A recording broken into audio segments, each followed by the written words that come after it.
Since we, one of the big reasons I want to do the Talking Science with you is since we last talked, a lot has happened. Are you keeping up with any of this Pluto stuff? Kind of. I'm not like an expert on it or anything. Well, what have you, because here's what I've seen, and tell me, like, what this means. Like, they were freaking out one day. I was reading an article about it, trying to figure out why it was such a big deal. But they discovered, like, through the picture, and I guess they were surprised by it, that there's, like, mountain ranges and caverns, and mountain ranges is as high as, like, the Rockies, and caverns deeper than anything we have on Earth. And why they said it was a big deal, and I still don't fully understand it, is it showed that there was geological activity on Pluto. So why is that, like, wouldn't that just be like any planet would have geological activity, right? Why is that a big deal? Well, no. For such a small planet, its core wouldn't have stayed molten very long. And so geological activity is actually not expected. So does that mean it still has an active core? I doubt it, but I mean, it does have a moon that's, you know, fairly large-ish compared to the size of it. Yeah. So that helps. Why does a moon help a core? Because of gravitational pull or what? Yeah, it creates tidal forces inside the planet that keeps things moving. It doesn't let it settle. So that would form some of these caverns and things like that. Right. Yeah. The you know, like, I mean, on Earth it'd be like plate tectonic type stuff, but I don't think they expect that much activity on Pluto. But there had to be some serious activity because they said some of these caverns were like 3 to 5 miles deep. Like they were unexpectedly, like they were deeper than any caverns we have here, is what they were saying. Right. But I guess if they didn't have an active core, then like you could probably have, like you couldn't have that deep a cavern on Earth or it would start spewing lava, right?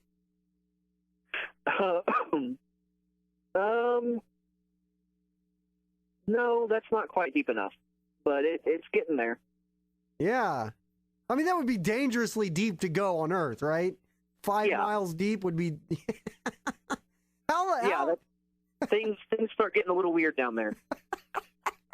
How deep can you go? Like, if it's just me, like if Bugs Bunny cartoon, Bugs Bunny has a shovel and digs to China. If Bugs Bunny just starts digging towards Australia. How deep could you go before, like, because they dig, I mean, under the ocean, they have drilling and stuff. How deep can you drill before you get into, like, okay, we're messing, things are getting dangerous territory? Well, eventually it starts getting rather hot. I know that there's a mine in Mexico that goes really deep, and down in the bottom of that mine, it's hot. Like, they have to wear special suits and for like heat suits? Yeah. And they have to, and it's, you know, it's like way below the water table, and they have to pump out all this water every day, or the whole thing would just fill with water. I don't know if you've seen, they've done a couple specials on some different shows. What is this? Why do they have a mine this deep? What are they doing? I'm trying to remember what they're mining for. So they have, like, I guarantee you, the people going down there. I'm wanting to. They're a step below the kids who make our iPhones. Like, they are sending people down for very little money. They're like, I'm sure. They're paying them 3 cents an hour to wear a heat suit and go into the old gypsum mine 3 miles under the core. Okay, so I actually have my laptop today, so I went and Googled how thick is the Earth's crust. Okay. 20 to 30 miles thick on the continental crust. That's the crust. So this is if it's the skin. Because keep in mind, when we talk science, you're talking to a moron here. The skin it's like the epidermis of the Earth, right? Right. Yeah. Okay. So the crust is the epidermis. So okay, so you're as soon as you get below that, you're getting into the I don't know what you're getting into, but you got outer crust, inner crust, right? Yeah. I mean, there's different layers, and they're defined in different ways. And what's below the crust? They actually just recently found a new layer in the mantle where things change density. That sounds crazy. So you've got the outer crust. You got the crust, 20 to 30 miles. Yeah. Then what do you have under the crust? Well, I mean, it just depends on how specific you want to be. Let's keep it fair. Let's keep it general. I mean, generally, okay, you have crust, then you have mantle. Okay. Then you have outer core, which is liquid. And you have inner core, which is solid. Wait, so it's like, you know when you get a tennis ball or whatever, or a baseball is a better one, and it has all the string, if you've uncovered it, and then at the very bottom of that string, there's like a little hard rubber ball. That's what's like in the center of our Earth? Yeah. What the hell is that made of? Because that's got to be subject to nothing. It's surrounded by lava, isn't it? Like burning... magma. Yeah, it's surrounded by magma. So it's this burning, churning rock. Like, isn't that what the sun is made of, magma? No, the sun is made of plasma. Oh, okay. What's the damn thing? What's the core made out of? What is that? Well, we don't know for sure, but it's... we need some of that, dude. We could do some heavier stuff with metal, like iron, nickel, they think is the biggest two. So it's this hard ball of metal right in the center. Yeah, but it's solid because of the pressure. So like when you get down to the bottom of the ocean, how your face, like if you just did a deep dive and you could breathe that long, at some point your ribs would crush and your skull would mush.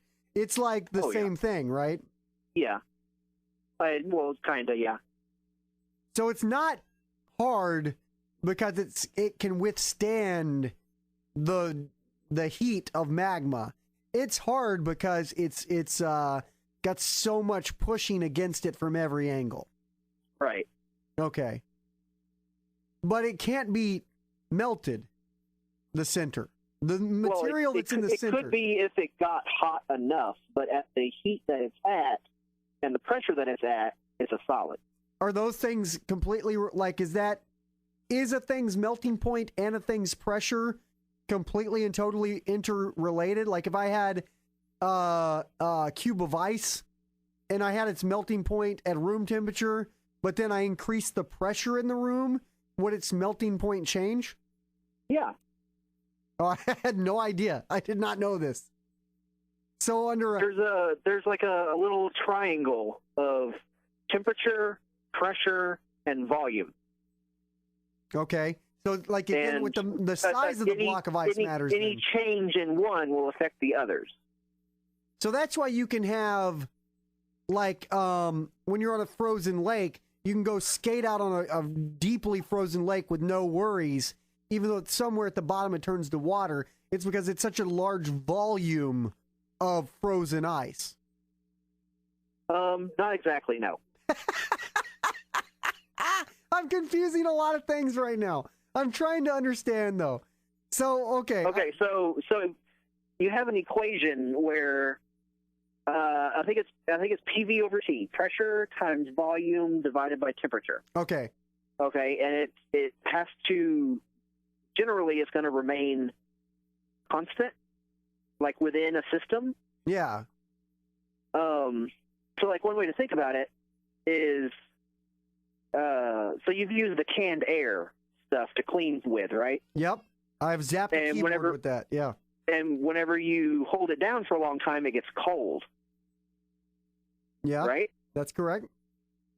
Okay, so your pressure is increasing, and so is the volume. Okay, so you have your PV over T. Okay. So pressure times volume over temperature. Okay. So the pressure is decreasing. The volume is drastically increasing because it's going from a liquid to a gas. Okay. Okay? And so in order to keep that whole thing constant, it has to reduce the temperature. The temperature has to reduce. Wow. Wow. This is some crazy shit, dude. And so that explains why we can have a core that is solid surrounded by magma. Under other circumstances, nickel's melting point would be different, but because it is so much pressure, it can withstand a lot more heat. Right. Okay. I think I've got our core is about the same temperature as the surface of the sun. Wow. So you're going down. Of course, the surface of the sun is actually significantly cooler than the corona. What is the corona? Is that the around the sun, like the little? Yeah. So wait, if you could get through the corona, which is that why the beer is named Corona? Is it just because like you drink it in the sun? Is that what that is? I don't know if those are. Well, I don't think so. No. I'm not sure. I'm sure they both have a similar Latin root. I have a feeling it has to do with like a crown or halo. Oh, okay. Because I was just thinking that was like I could be drinking. Guessing. Whenever I'm drinking a Corona, I'm like, I'm drinking science beer. Do you know what a Corona is? Because I will say that from now. I will bring up the fact what a Corona is when I'm drinking Corona now. Corona is the outer layer of the sun. Yeah. Which is the hottest part of it. The hottest part. If you could... No, it's not the hottest part, but it's hotter than the surface. The hottest part is probably the core of the mantle or the... What is it? The right around the outer core of the sun is probably the hottest part of the sun. The hottest part is probably the inner core, but we don't really know for sure because it's a little hard to get to. We can assume. If we could put on a heat suit like the slave laborers in... And the middle of the sun would also be full of heavy elements. Well, I don't even know. Okay, so wait, let me get my question. There's so much to talk about this one. All right, so if we could, like the slave laborers who have to go to that mine in Mexico we talked about before, who wear the crazy heat suits and go to the earth for $3 an hour. Dude, you should really look into this place. Like, I've got to find out what they do here. They broke into a cave full of crystals that are like these gypsum crystals that are like 60 feet long and like they're like giant tree trunk sized crystals. You're talking about the mine in Mexico, right? Yeah. Yeah. This is crazy shit, dude. It's like 120 in that little cave where those crystals are. I say little. It's like the size of a football field. Yeah. How scary would it be to be that far down and in that? You know, they would be probably awesome, but probably freaky too. Because there's like, if the earth just went like, we're going to close this up right now, you're done. You know, like it's over. Would you go down there? Would I go down there? Yeah. I don't know, maybe. So that mine is, or that cave is 980 feet deep. That's it? Yeah. So it's not even a mile? No, not even a quarter of a mile. And that's one of the deepest mines out there, right? Have we never been a mile down? Like, has a person ever been a mile down? Anything. Like, it just seems like we're doing all this space exploration. Why aren't we just dropping shit down and seeing how far we can go? Because space is easier to get to. I think we should do some... If I was... You know what? I don't know if anybody would buy into this, but if I was president, I feel like I would say, like, we're done with the outer space. Now we're going inner Earth. We're really going to... Can you imagine the technologies we could come up with if we put billions of dollars behind inner Earth exploration? Like, okay, no one would get as excited. Everybody would clap about Mars. No one would clap if I said, all I want to do is get a mile down. No one would be excited about that. No, and that's the other thing. Like, nobody really cares. I'd love to be a mile the only people down. the only people that care about going about going deep is oil exploration, and I think that's too far. Well, you probably passed the oil at that point. Now you're just getting into weird. But imagine if we could fuel things on magma. Boy, we should get down to maybe we could drill magma and use that to power things with heat. That's called geothermal heat, and I forget which one of the like Nordic area countries it is, but one of them gets most of their power from heat from geothermal energy. Sounds like something we should be looking into. All right, I interrupted you though. You were telling me about the Mexican mine. I'm sorry. So in the mine, in the crystal cave thing, yeah, and it's gypsum, which is that's what and now I've completely lost my word. Well, I know this. I have a brother-in-law who works for a gypsum mine. Sheetrock. Sheetrock. Okay. Yeah. So down there where all those crazy giant crystals are, which I guess the largest one is 40 feet long and 13 feet thick. Yeah. It's usually around 136 degrees with 90 to 99% humidity. Holy moly. Holy moly. So that's why they need the suits. Yeah. So people can only be in there about 10 minutes at a time without a suit. Wow. Boy, they found that out the hard way, didn't they? The 10 minutes at a time. Some poor people died in the... I always think about that in everything. Like, there's a certain amount of, like, scientific discovery and advancement that involves, like, just poor people being thrown to the slaughter. You know what I'm saying? Like we talked about the pyramids, or we talked about this mine. Like, the only way they discover these things is by saying, like, hey, I'll give you, like, $10 to go see what happens. And this guy, like, $10 means something to that guy, so he rolls the dice.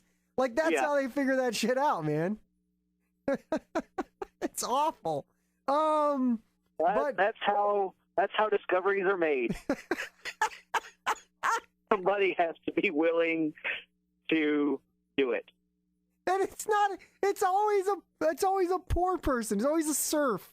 You know, it's always it's the rich people have too much to lose.